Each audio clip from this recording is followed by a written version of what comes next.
خصوصاً علی افضلہم وخاتم النبیین محمد الامین وعلی آلہ وصحبہ اجمعین. اما بعد فقد قال اللہ تبارک و تعالی اعوذ باللہ من الشیطان الرجیم بسم اللہ الرحمن الرحیم. وَلَقَدْ آتَيْنَا لُقْمَانَ الْحِكْمَةَ أَنِ اشْكُرْ لِلَّهِ وَمَنْ يَشْكُرْ فَإِنَّمَا يَشْكُرُ لِنَفْسِهِ وَمَنْ كَفَرَ فَإِنَّ اللَّهَ غَنِيٌّ حَمِيدٌ.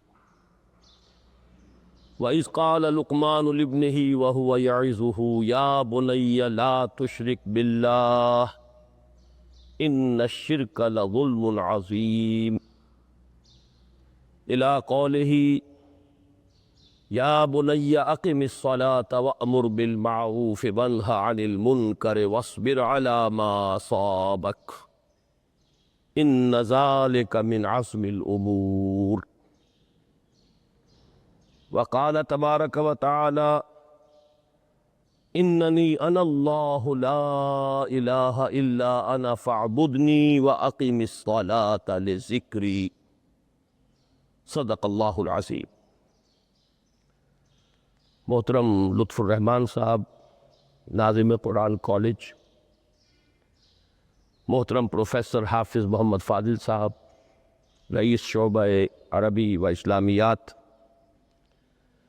محترم میجر ریٹائرڈ فتح محمد صاحب ناظم دارالمقامہ اور عزیز طلبہ، میں سب سے پہلے تو آپ حضرات کو مبارکباد پیش کرتا ہوں کہ آپ نے یہ 2 روزہ صلاۃ کیمپ منعقد کیا. میں یہ سمجھتا ہوں کہ قرآن کالج کی یہ پہلی تقریب ہے کہ جو اس کے قیام کے مقصد کے ساتھ بڑی گہری ہم آہنگی رکھتی.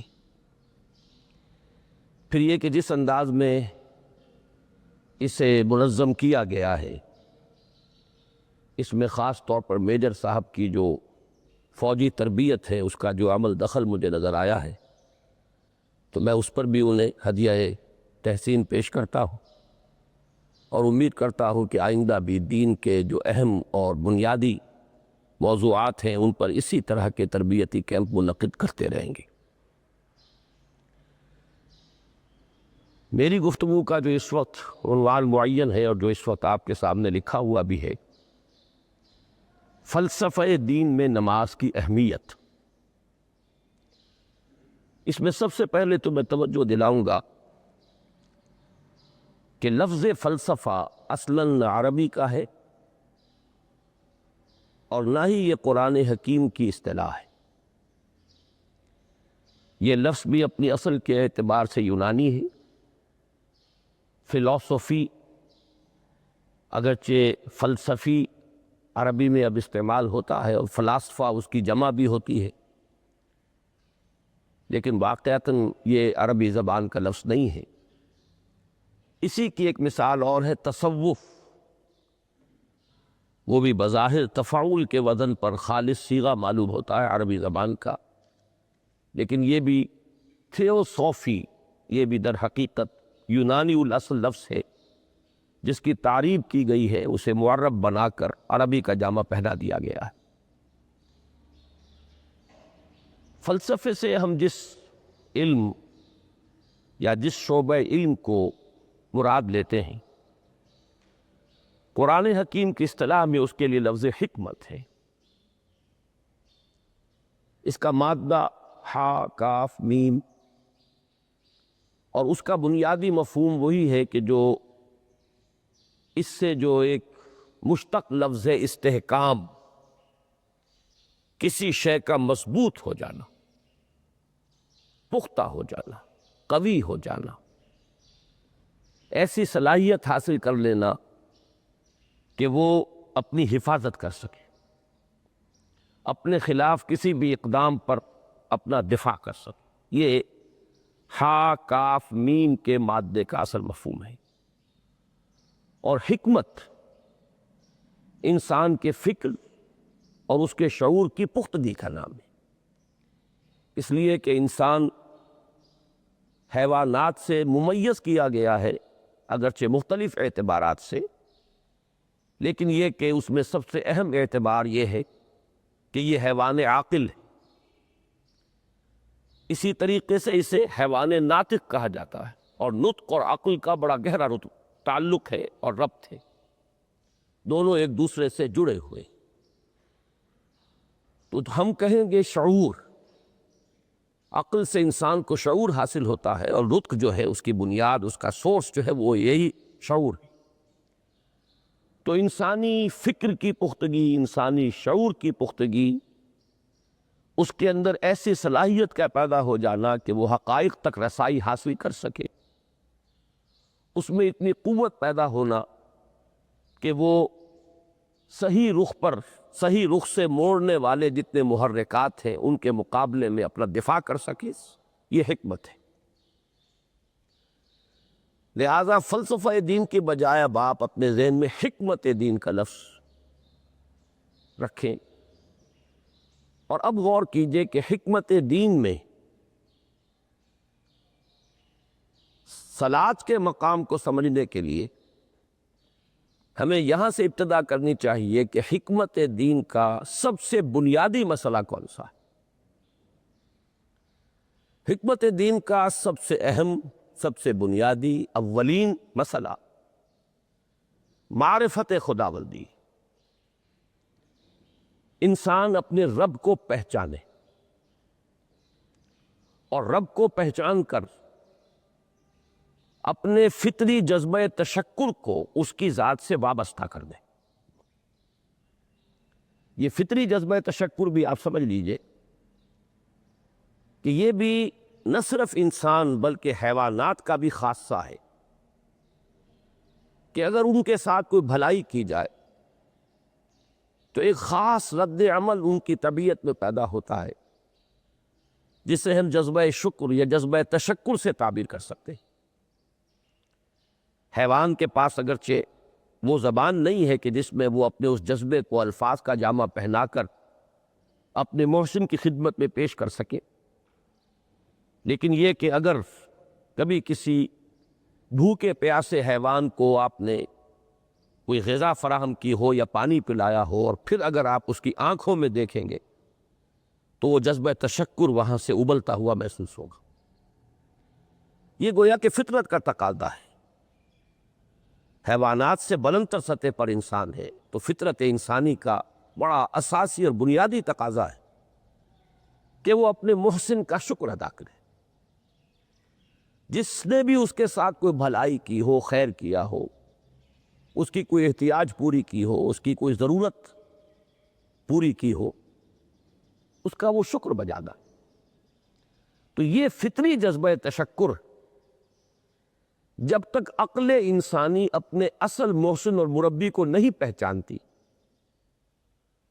تو یا تو یہ منتشر رہتا ہے یا بھٹکتا رہتا ہے۔ چنانچہ شرک کی جو ساری تاریخ ہے اس کا تجزیہ کریں گے تو بات یہی نظر آئے گی کہ اس جذبہ تشکر نے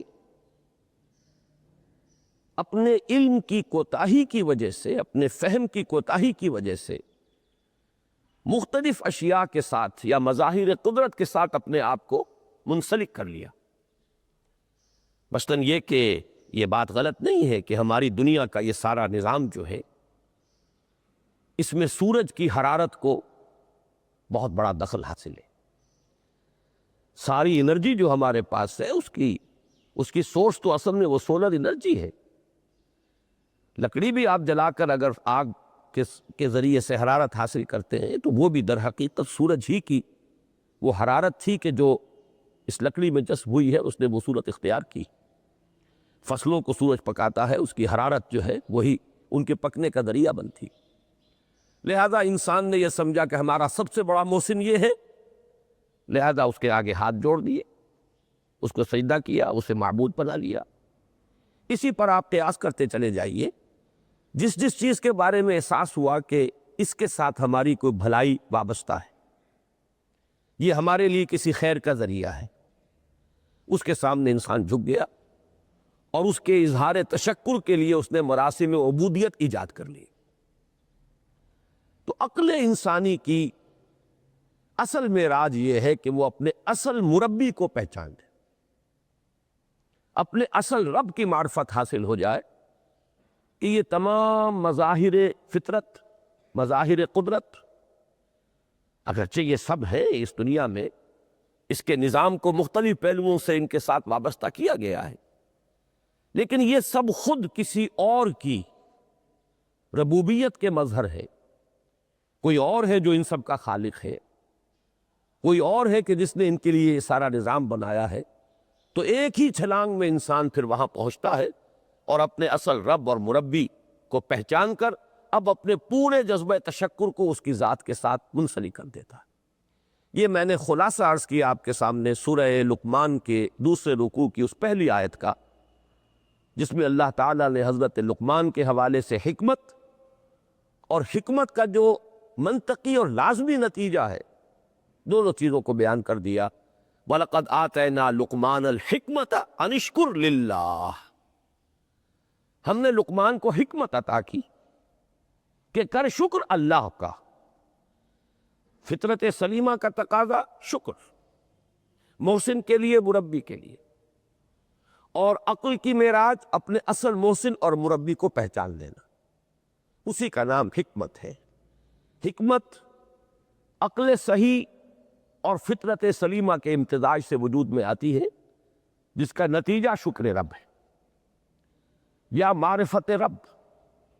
تو یوں سمجھیے کہ حکمت دین کا اساسی مسئلہ یہ، باقی سارے مسائل اب یہیں سے آگے چلیں گے۔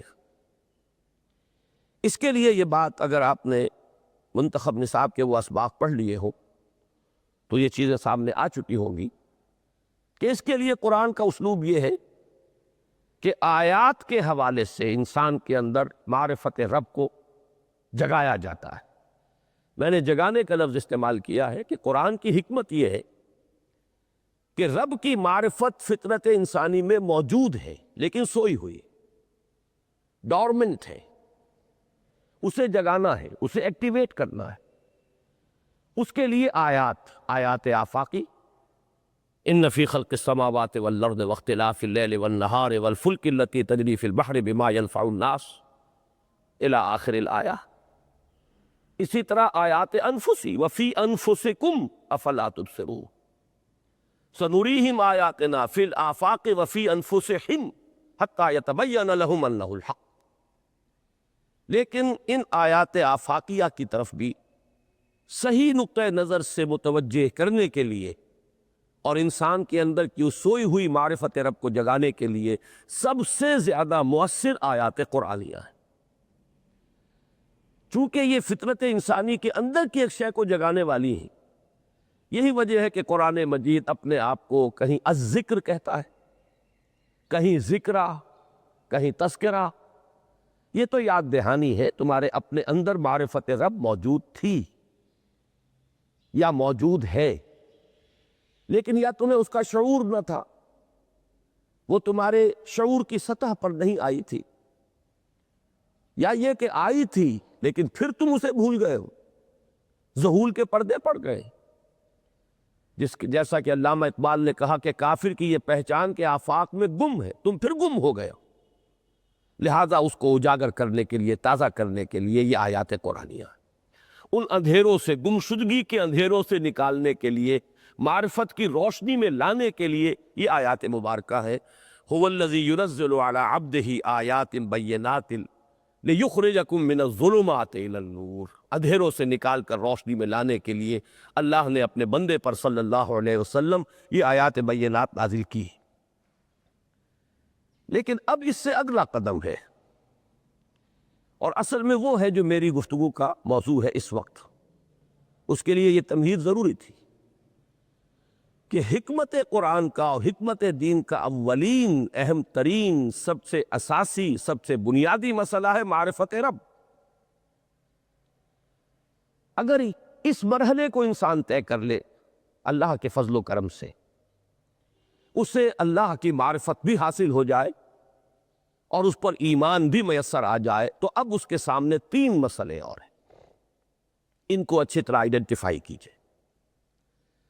پہلا مسئلہ یہ ہے کہ اس کی فکر صحیح مزید پیش قدمی کرے، آگے بڑھے۔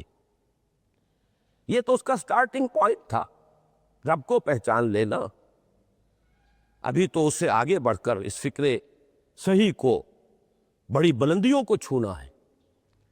جیسے کہ کلمہ طیبہ کی تمثیل بیان کی گئی قرآن مجید میں، کَشَجَرَةٍ طَیِّبَةٍ أَصْلُهَا ثَابِتٌ وَفَرْعُهَا فِي السَّمَاءِ۔ تو فکر انسانی کے لیے وہ اصل ثابت جمی ہوئی جڑ جو ہے وہ تو ہے معرفت رب، لیکن اب یہ فکر ترقی کرے گی، یہ نشو و نما پائے گی، یہ آگے بڑھے گی، اس کی شاخیں یہ آسمانوں سے بات کریں گی، آسمانوں کی بلندیوں کو چھوئیں گی۔ تو سب سے پہلا مسئلہ ہے فکر صحیح کی مزید پیش رفت، پیش قدمی۔ دوسرا مسئلہ انسان کا بہت بنیادی، عمل کی درستی، صحیح عمل۔ انسان اپنے نفس امارہ سے مغلوب ہو کر یا جذبات کی رو میں بہہ کر یا ماحول کے اثرات سے مرعوب ہو کر وہ کسی غلط رخ پر نہ پڑ جائے، تو اس کے عمل کو درست رکھنے کے لیے کوئی اسے سہارا درکار ہے۔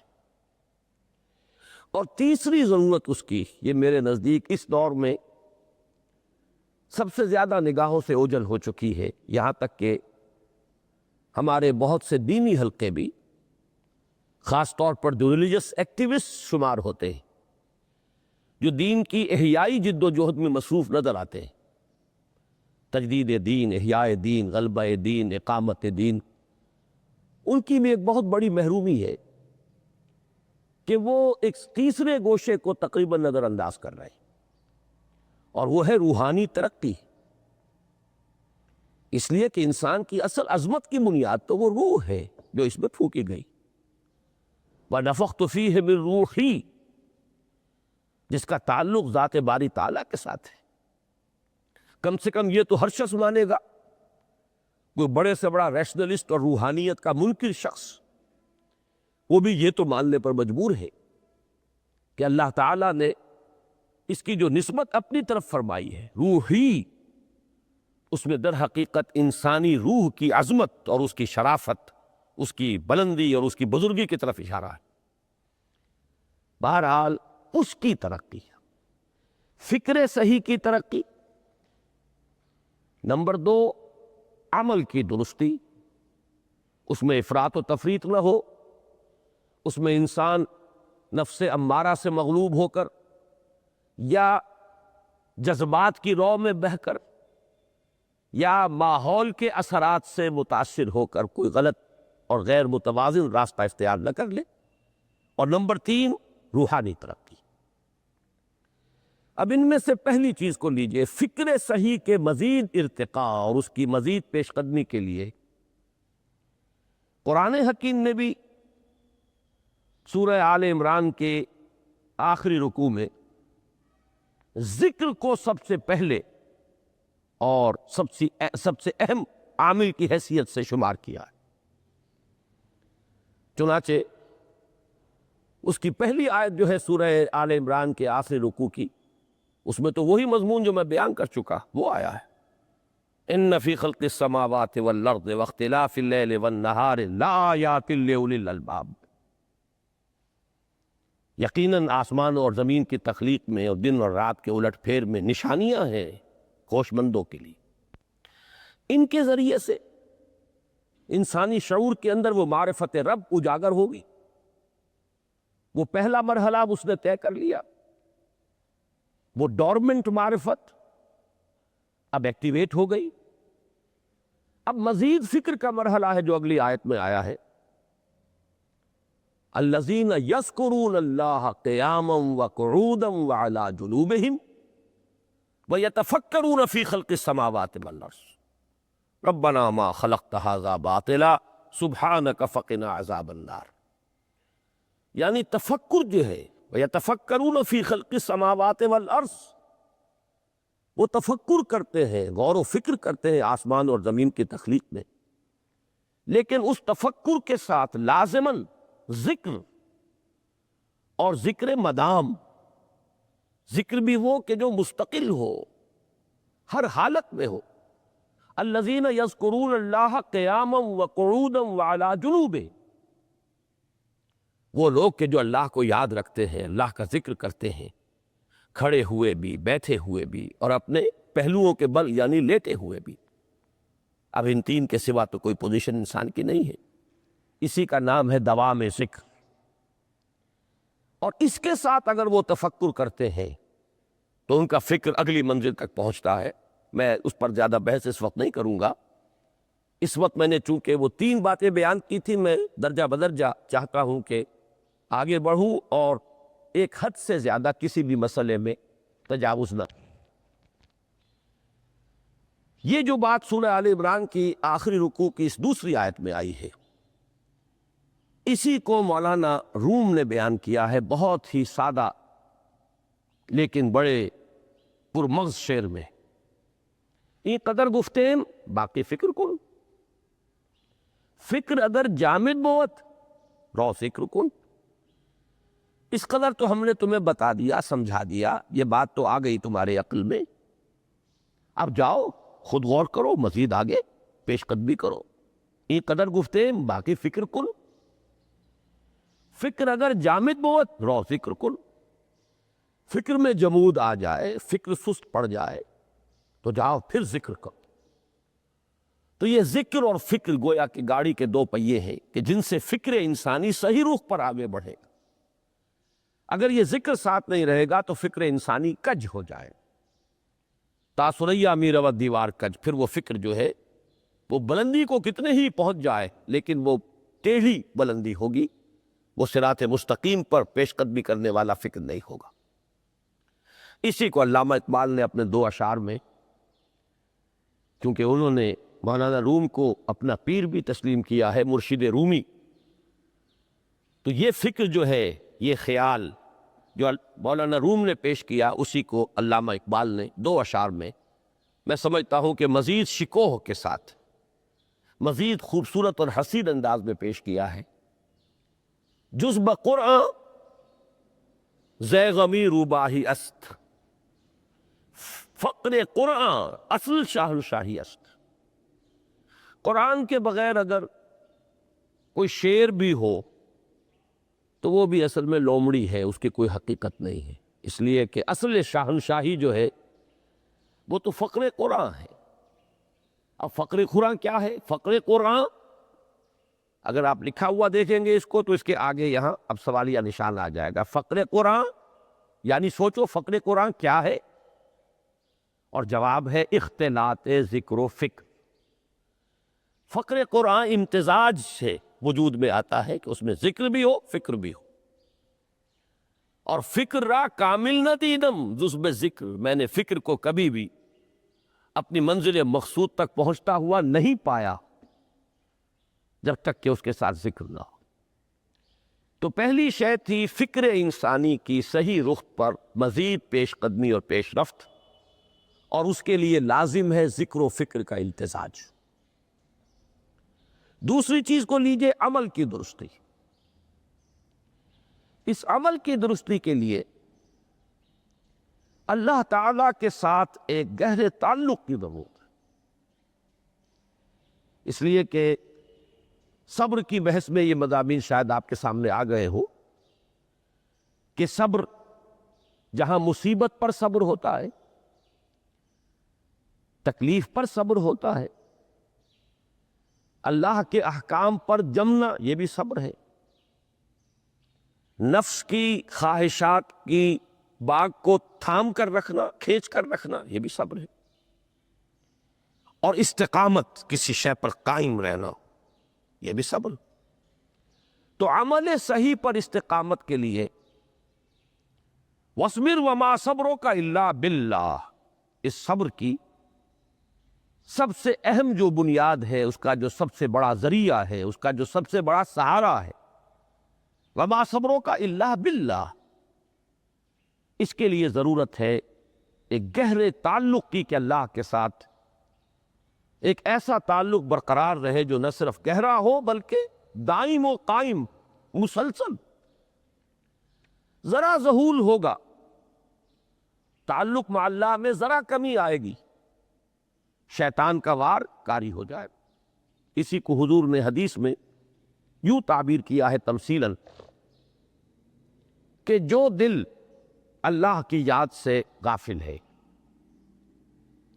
اس پر، فارسی کا وہ مقولہ بھی ہے کہ خانہ خالی را دیو میں گیرت، گھر خالی رہے تو جنات اس پر دیو جو ہے آ کر قبضہ جما لیتے ہیں۔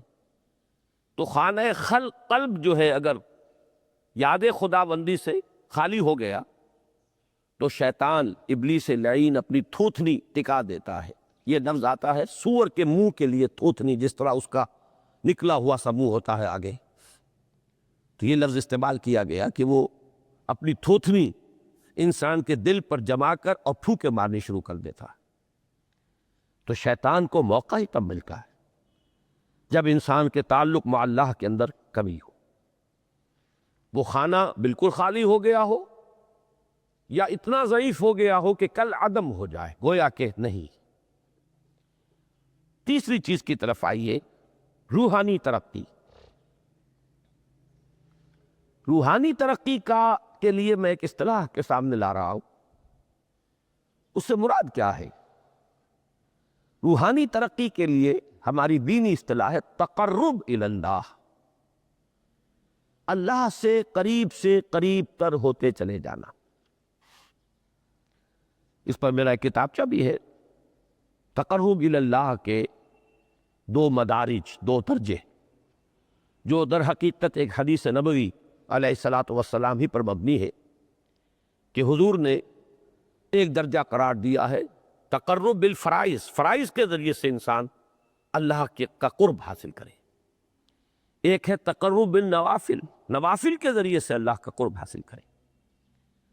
ان میں کیا نسبت و تناسب ہے، اہمیت کے اعتبار سے کون بڑھ کر ہے، بلندی کے اعتبار سے کون بڑھ کر ہے، یہ تمام مسائل میں نے اپنی اس تقریر میں بیان کیے تھے جو اس کتابچے میں شائع ہوئی ہے۔ اس وقت میں اس کی تفصیل میں نہیں جا رہا، صرف یہ تذکرہ اس لیے کر رہا ہوں کہ جن کو بھی خواہش ہو جائے وہ اس کا مطالعہ کرے۔ ہماری اس وقت کی گفتگو سے وہ کتابچہ اس جگہ پر منسلک ہوگا۔ تو تقرب الی اللہ، یہ تقرب کوئی فزیکل فینومینن نہیں ہے، جسمانی یا مادی مسئلہ نہیں ہے۔ اللہ سے قرب یہ نہیں ہے کہ کوئی کروڑوں میل کا فاصلہ ہے، اب ہمیں کوئی رسی پر چڑھنا ہے اوپر بڑی محنت اور مشقت سے۔ فصل تو ہے ہی نہیں، فاصلہ ہے ہی نہیں، بعد ہے ہی نہیں۔ نحن اقرب الیہ من حبل الورید، ہم تو انسان سے اس کی شہرگ سے بھی زیادہ قریب۔ ہوا معکم اینما کنتم، وہ تو تمہارے ساتھ ہی ہوتا ہے جہاں کہیں بھی تم ہو، بس صرف یہ کہ تمہاری توجہ نہیں ہوتی، تم اور چیزوں میں مشغول و مصروف رہتے ہو، تم ہماری طرف دھیان ہی نہیں دیتے، تم ہماری طرف متوجہ ہی نہیں ہوتے۔ ہم تو مائل بے کرم ہے، کوئی سائل ہی نہیں، راہ دکھلائیں کسے رہنما منزل ہی نہیں۔ انسان جب متوجہ ہو جاتا ہے اور بڑھتا ہے، آگے پیش قدمی کرتا ہے روحانی اعتبار سے، تو یہ ہے در حقیقت تقرب الی اللہ، اور اسی کو ہم کہیں گے روحانی ترقی۔ اب ان تین چیزوں کو اگر آپ نے ذہن میں جما لیا، پھر میری بات کی ترتیب اس کو ذہن میں قائم کیجئے۔ ہم چلے کہاں سے؟ کہ دین کے ساتھ اصل مناسبت فلسفے کی نہیں، حکمت کی۔ نمبر 2، حکمت قرآنی کا پہلا اور اہم ترین اور بنیادی مسئلہ معرفت رب کا حصول ہے۔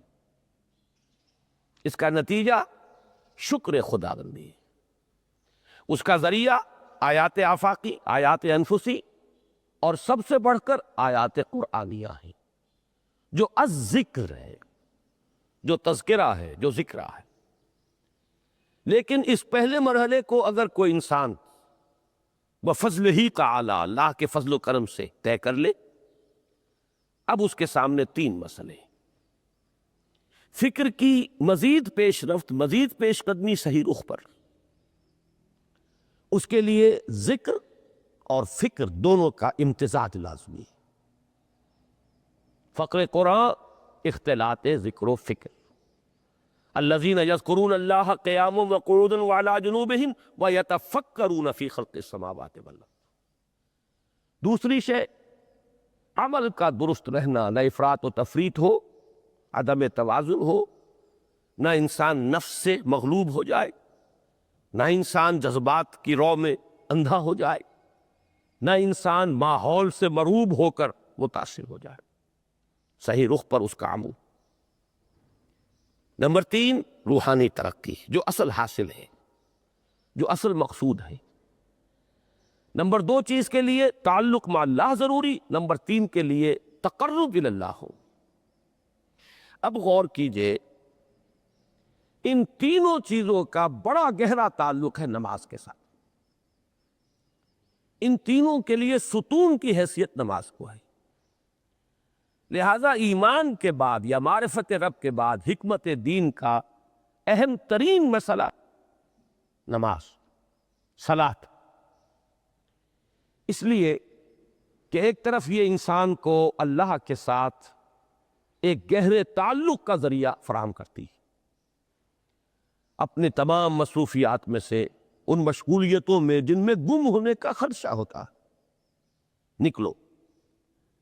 24 گھنٹے کے معمولات میں سے کم 5 مرتبہ تو لازماً نکلو، اور اپنے آپ کو ذرا، اپنے حواس کو بھی، اپنی باطنی کیفیات کو بھی ذرا تازہ کرو۔ اگر کوئی گندگی، نجاست، کسی طرح کی ناپاکی کا کوئی معاملہ ہے، طہارت حاصل کرو۔ طہارت سے تمہارے اندر روح کو بھی بالیدگی ہوگی، تمہارے حواس بھی تازہ ہوں گے، تم گویا کہ بحیثیت کل تمہاری ہستی چاق و چوبند ہو جائے گی۔ وہ کسل، وہ سستیاں، وہ جو ایک کثافتیں ہوتی ہیں، ان سب سے نجات حاصل کرو، اور اب اپنے رب کے حضور میں کھڑے ہو جاؤ، اس کے ساتھ اپنا عہد بھی تازہ کرو، اس کی اہم صفات کو بھی اپنے ذہن میں پھر مستحضر کرو۔ یہی وجہ ہے، دیکھیے میں نے جو آیات آپ کو شروع میں سنائی تھی، سورہ لقمان کی 2 آیتیں، پہلی آیت میں اس کا ترجمہ کر چکا، دوسری آیت وَلَقَدْ وَإِذْ قَالَ لُقْمَانُ لِابْنِهِ وَهُوَ يَعِظُهُ يَا بُنَيَّ لَا تُشْرِكْ بِاللَّهِ إِنَّ الشِّرْكَ لَظُلْمٌ عَظِيمٌ۔ اس کے بعد درمیان میں کچھ مضمون آ کر پھر وہ آیہ مبارکہ آئی، یا بنی اقم الصلاۃ وامر بالمعروف وانہ عن المنکر واصبر علی ما اصابک۔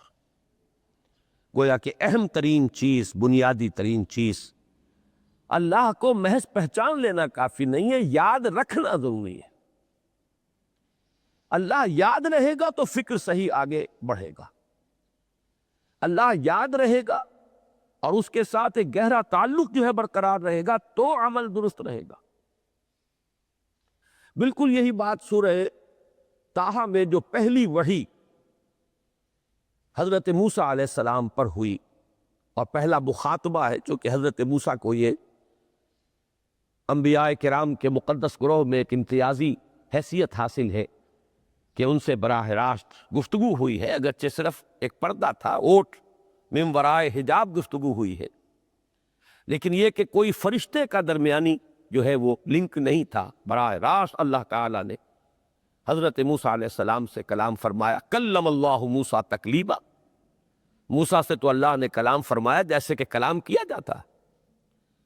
تو پہلا مخاطبہ ہے، یہ پہلا مکالمہ ہے، پہلی وحی کہیے، اسی میں یہ الفاظ بھی موجود ہیں، اننی انا اللہ لا الہ الا انا فاعبدنی واقم الصلاۃ لذکری۔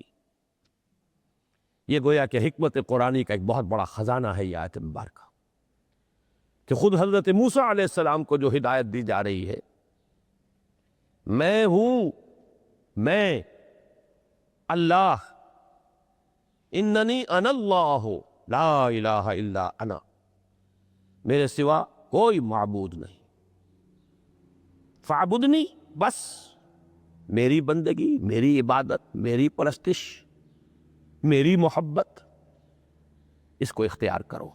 وَأَقِمِ الصَّلَاةَ لِلذِّكْرِ، اور نماز کو قائم رکھو میری یاد کے لیے۔ بلکہ اسی سلسلہ کلام میں آگے چل کر سورہ طٰہٰ میں آتا ہے، کافی گفت و شنید کے بعد جب حضرت موسیٰ نے کچھ معذرت بھی کی، کچھ دعائیں بھی کی، اللہ نے ایک دعا قبول بھی کی کہ ان کے بھائی کو بھی شریک کر دیا، حضرت ہارون کو بھی۔ اس کے بعد پھر جب فرمایا کہ اب جاؤ فرعون کی طرف، تو اس میں فرمایا وَلَا تَنِيَا فِي ذِكْرِي، اور دیکھنا یہ جو عظیم مشن تمہارے کندھے پر آ گیا ہے، بڑا بھاری اور کٹھن ایک فرض ہے جو تم پر عائد ہو گیا ہے، اس کے لیے سب سے بڑی تمہارے پاس جو قوت کا ذریعہ ہے وہ نماز ہے۔ اقیم فلا تنی عن ذکری، میری یاد میں کبھی غفلت نہ کرنا، اس میں کبھی کوئی کمی نہ آنے دینا۔ جیسا کہ میں نے عرض کیا تھا کہ جیسے ہی وہ تعلق جو ہے کمزور پڑتا ہے یا منقطع ہو جائے معاذ اللہ، تو پھر انسان گویا کہ شیطان کے لیے ایک لقمہ تر بن جاتا ہے۔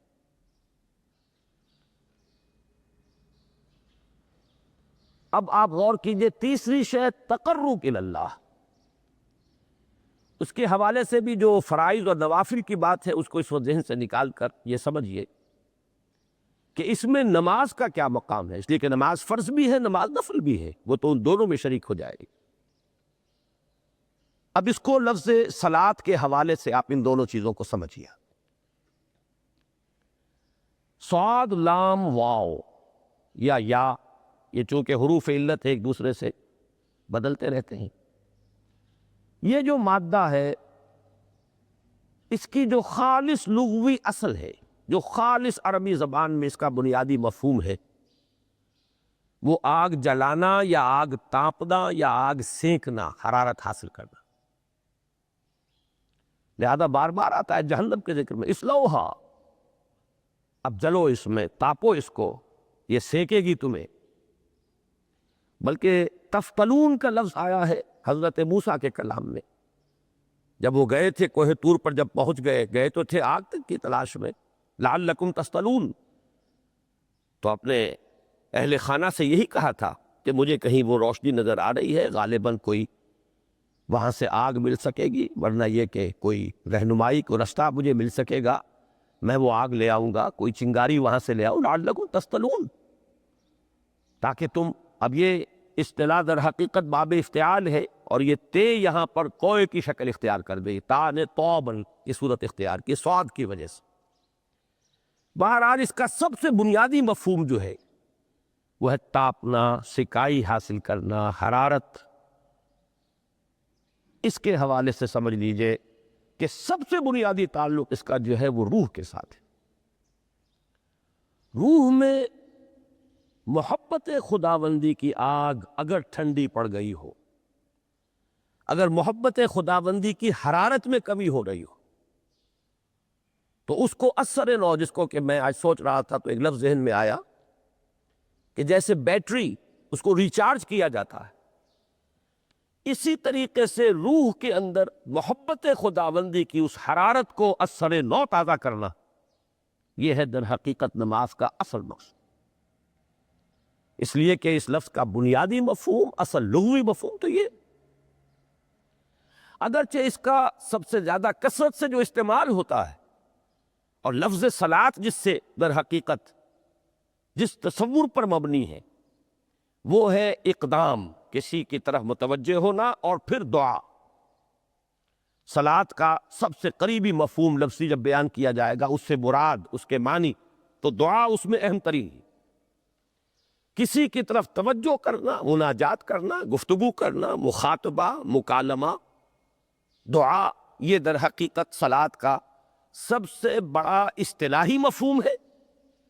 لیکن جو اس کا مادہ ہے، صاد لام واو یا صاد لام یا، اس کا اصل مفہوم جو ہے وہ تاپنا، حرارت حاصل کرنا۔ تو ان دونوں کے حوالے سے عرض کر رہا، وہ تاپنا اور حرارت حاصل کرنا وہ ہے روح کے اعتبار سے۔ وہ جو کہا اقبال نے کہ بجھی عشق کی آگ اندھیر ہے، مسلمان نہیں راہ کا ڈھیر۔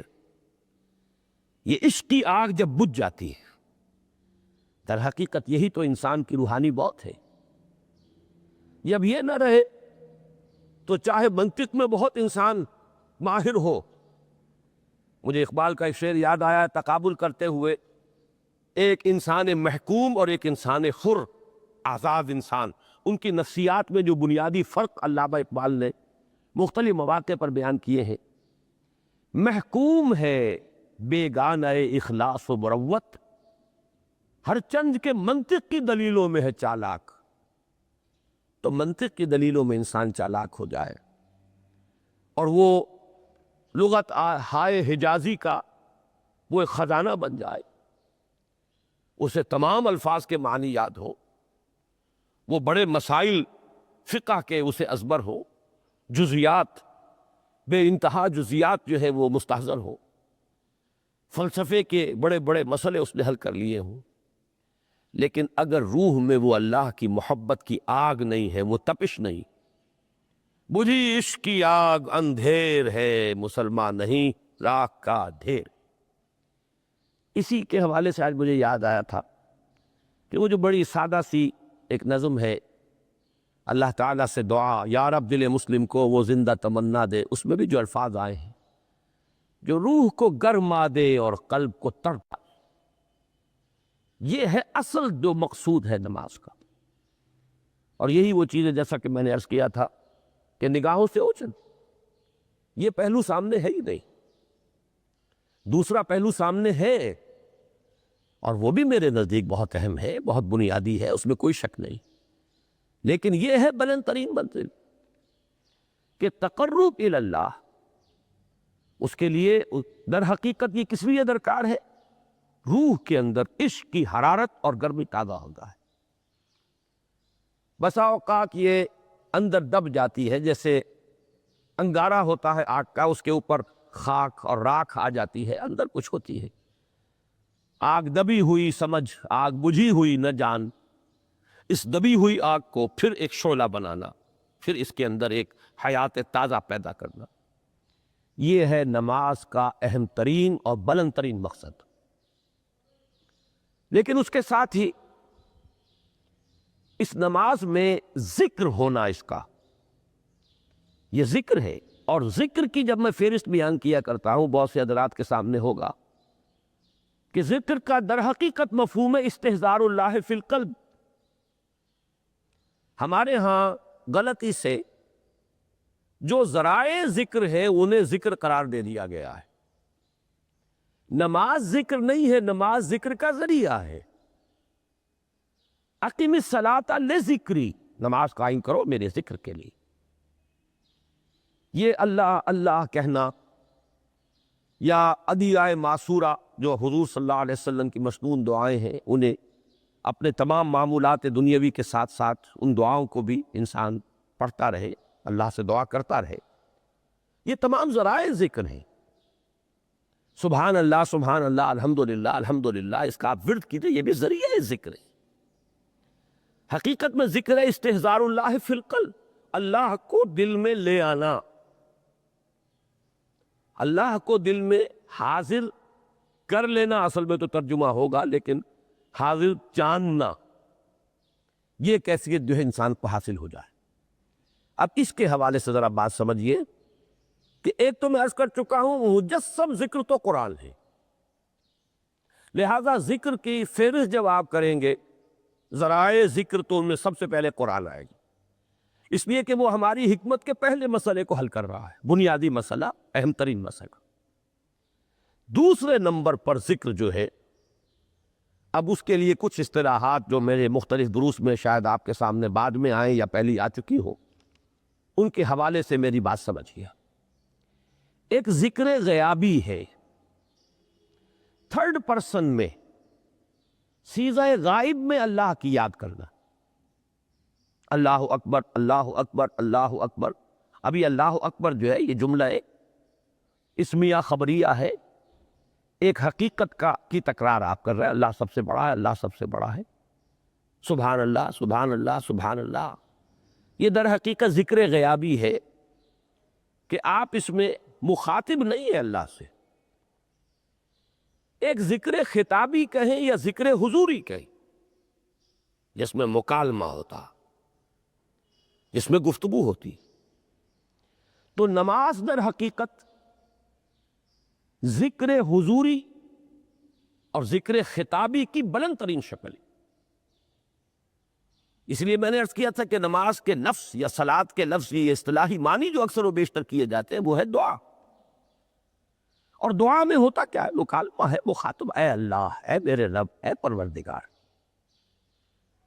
پھر یہ کہ اس میں اقدام اور کسی کی طرف متوجہ ہونا. یہی وجہ ہے کہ افتتاح صلاۃ، نماز کو شروع کرنے کے لیے ایک تو وہ الفاظ جو قرآن مجید میں آئے ہیں، انی وجہت وجہی للذی فطر السماوات والارض حنیفا وما انا من المشرکین. یہ ہے توجہ کا ارتکاز،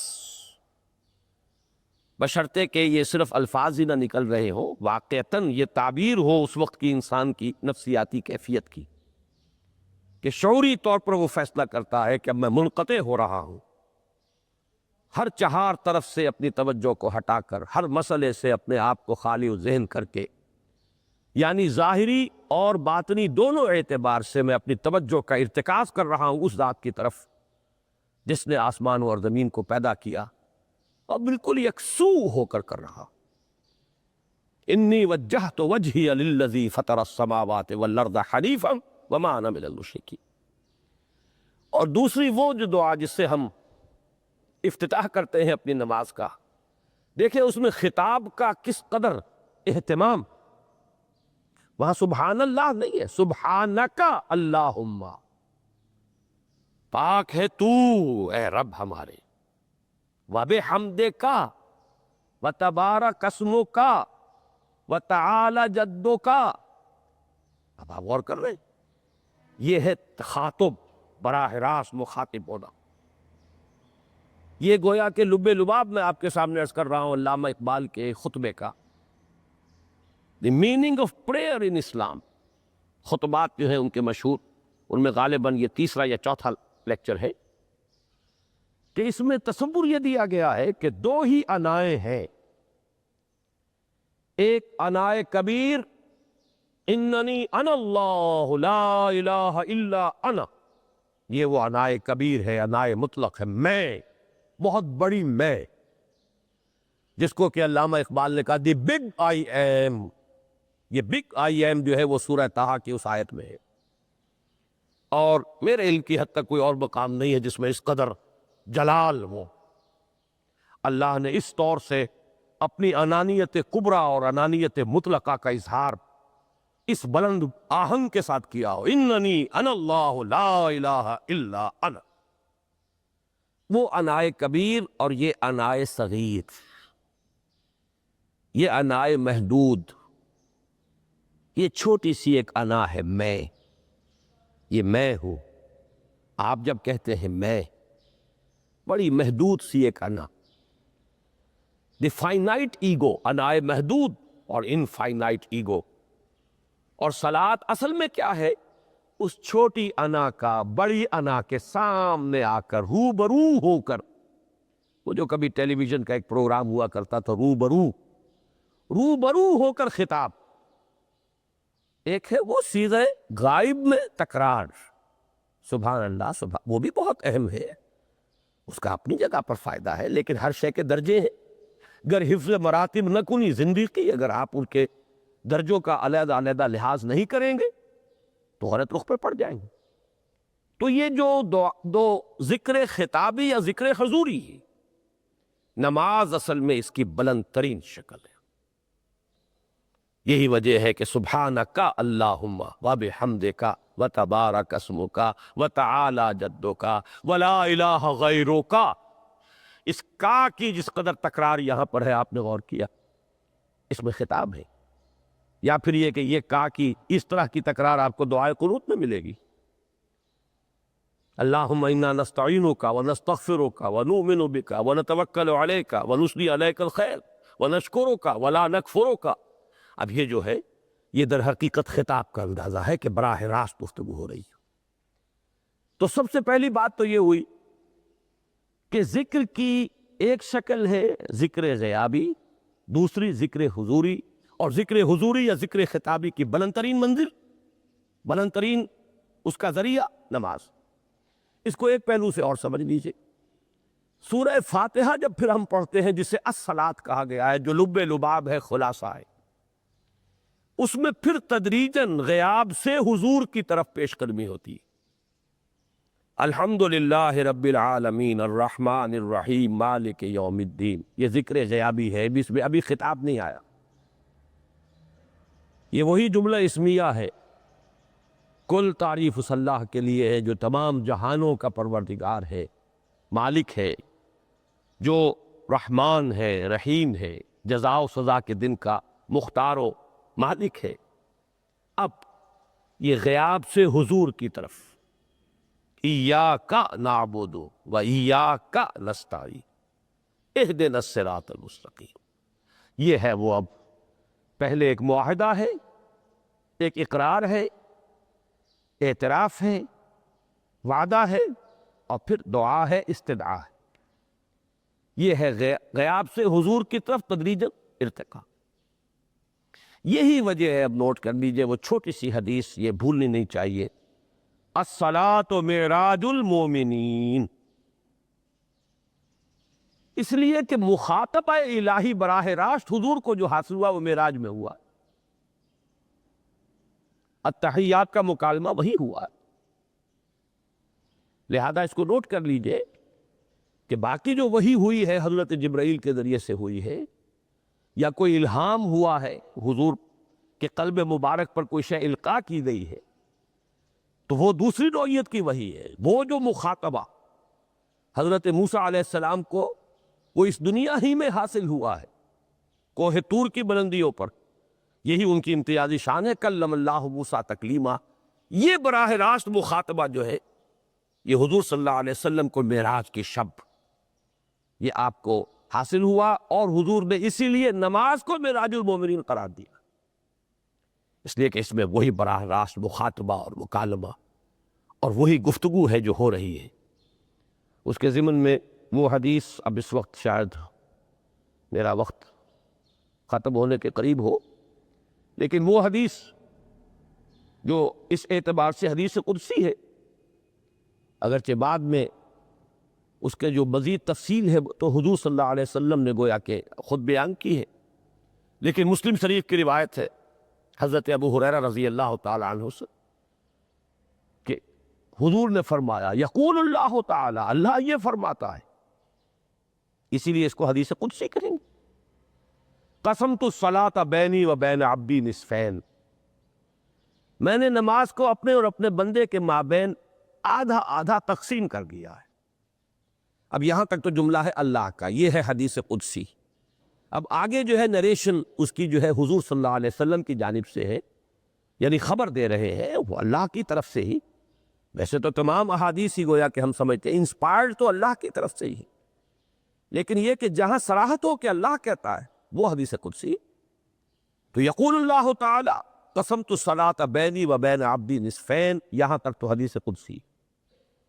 اب دوسری عام حدیث ہے، اذا قال العبد الحمد للہ رب العالمین یقول اللہ تعالی حمدنی عبدی،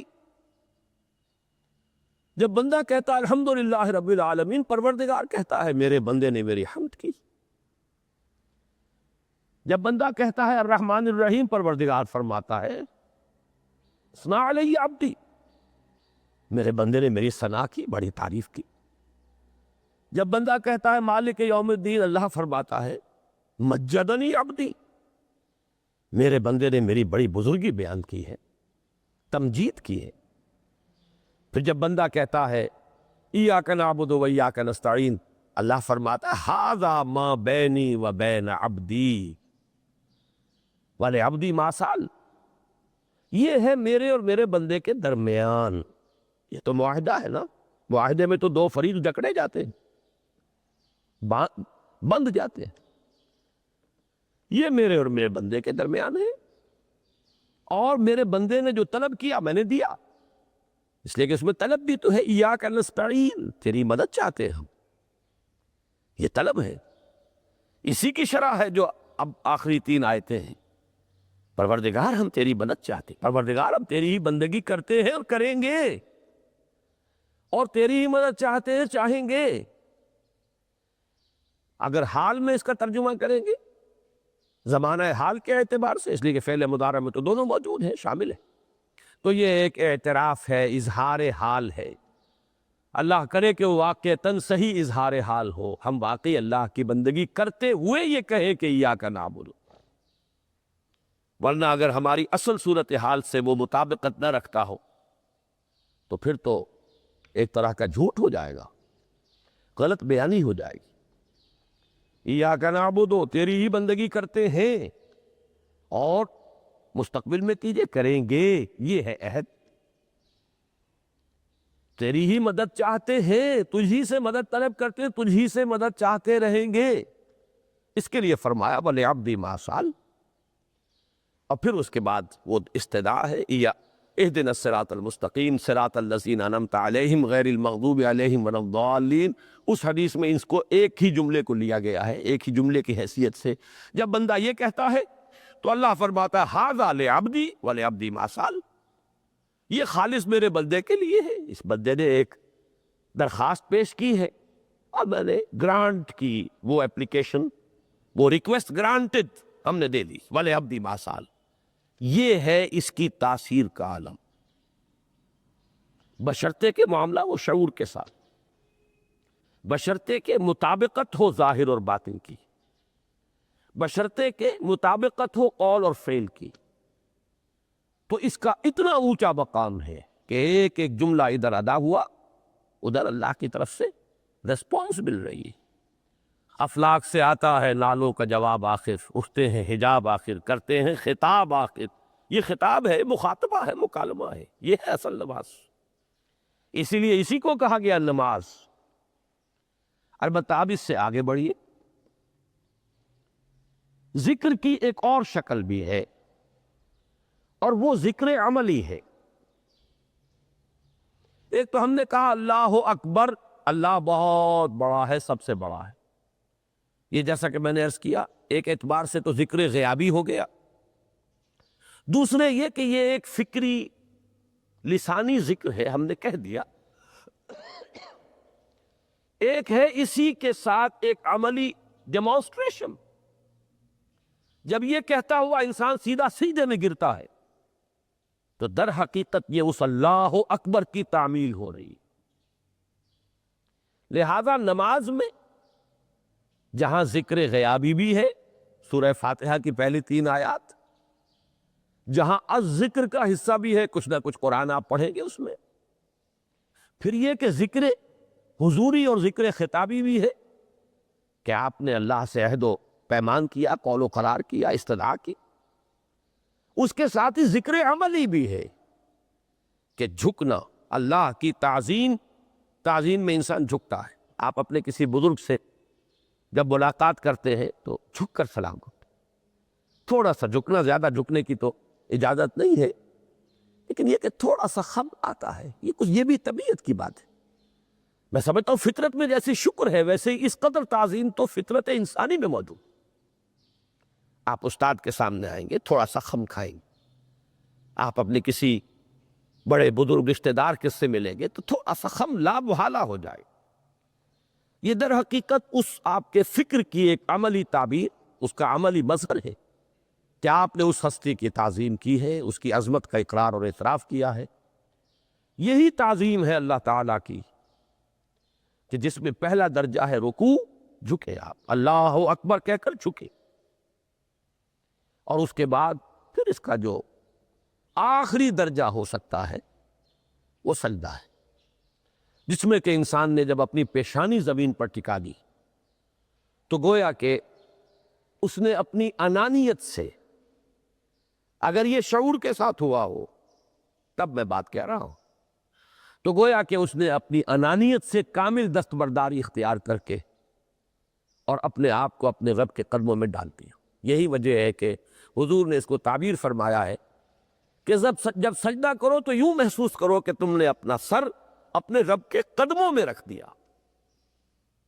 یہ کیفیت ہونی چاہیے.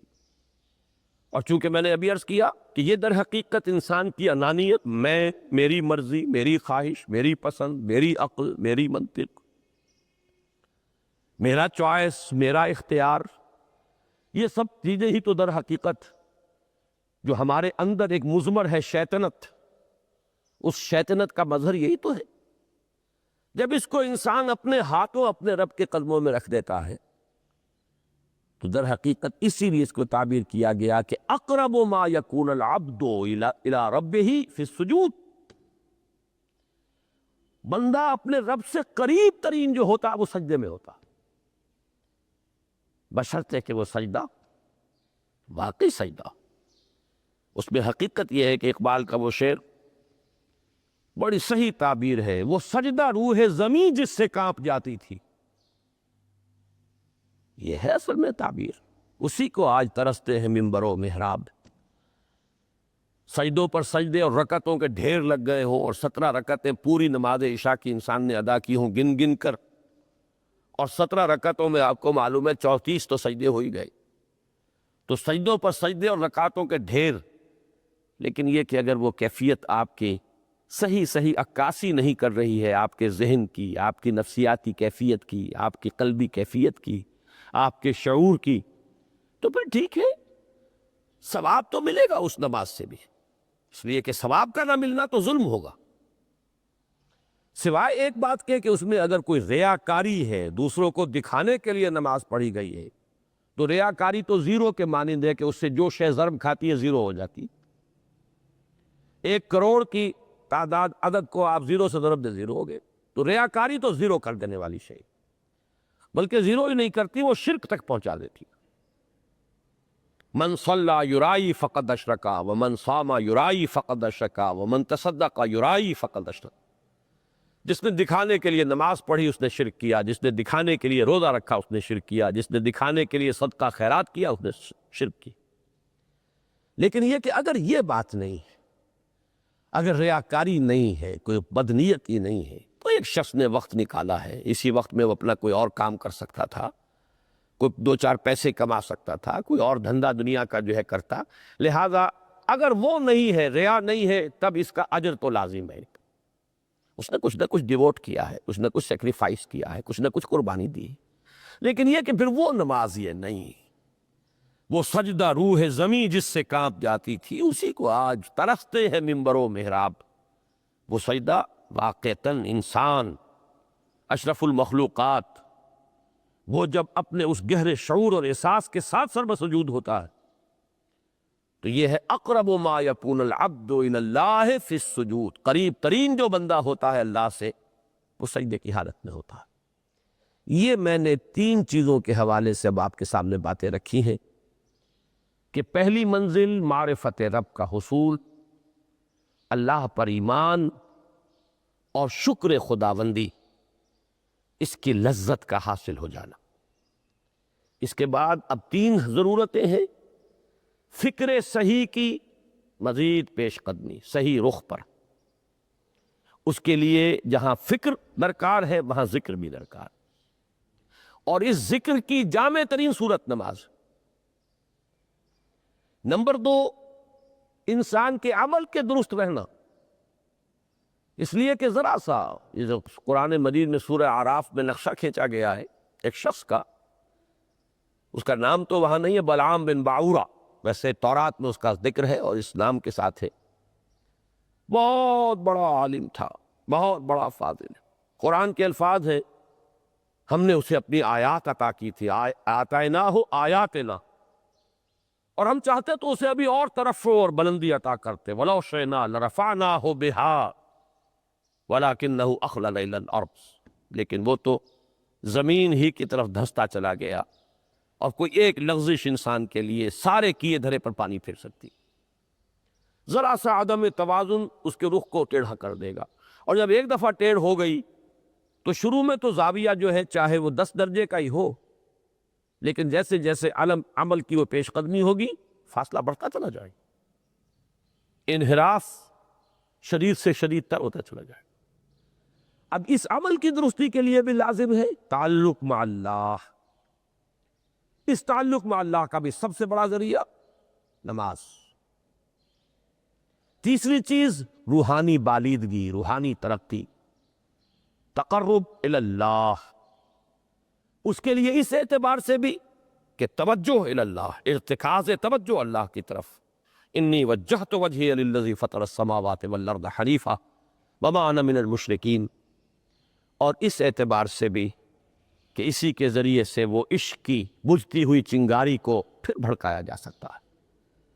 جو خاک میں دب گئی ہو اللہ کی محبت کی وہ حرارت جو ہے، اگر اس میں کچھ کمی آ گئی ہے تو اس کو جھاڑ کر، راکھ کو ہٹا کر اثر نو ایک حرارت پیدا کرنا، یہی وجہ ہے کہ نماز، صلاۃ جس مادے سے ماخوذ ہے اس کا بنیادی مفہوم یہی ہے، تاپنا، حرارت حاصل کرنا، آگ جلانا، آگ روشن کرنا۔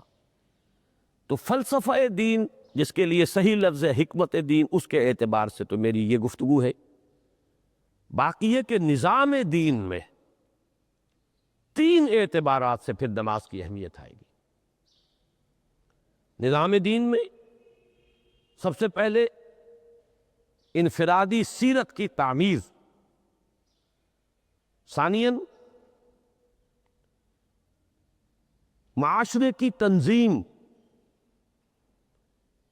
پھر اس کے علاوہ جو 2 عنوانات کل کے لیے طے کیے گئے ہیں، جو خادمان دین ہو، طالبان قرآن ہو، ان کو کس کس اعتبار سے اس نماز سے مدد ملتی ہے۔ تو ان چاروں موضوعات پر انشاءاللہ تعالی میں کل گفتگو کروں گا۔